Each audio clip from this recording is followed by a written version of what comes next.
Now the assistant would rinse and suction because the patient's mouth has been open for a good long while. So we just want to rinse and suction. Now there are times when you can use the high volume suction to rinse and suction, or you could even use the saliva ejector if you needed to, so that the patient could close down gently.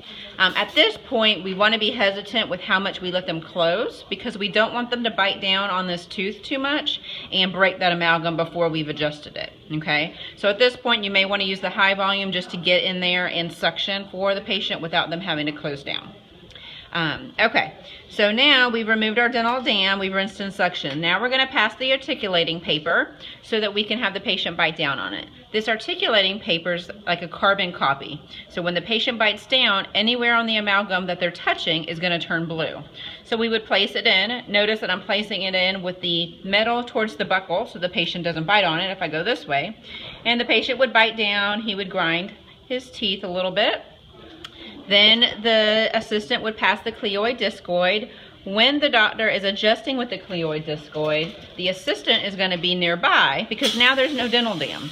If I were to start adjusting, the amalgam would fall down into the patient's mouth, and we don't want that. So I'm going to adjust a little bit here since they're biting on that. And the suction is right nearby to catch anything that falls.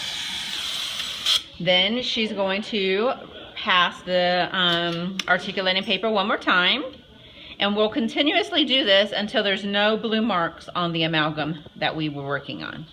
So I'm going to look, and we don't have any blue marks, so I don't need the cleoid discoid anymore, but if there were, then I would ask for the cleoid discoid back, and we would pass that back and forth as long as we need to.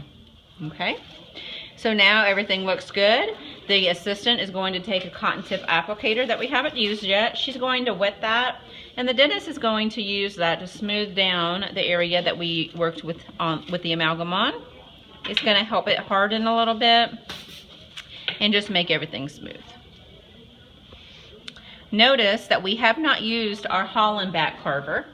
The only time we would use our Holland back carver if we were doing a restoration that went on the lingual or on the buccal. But since we just did a DO, we don't need to use the Holland back.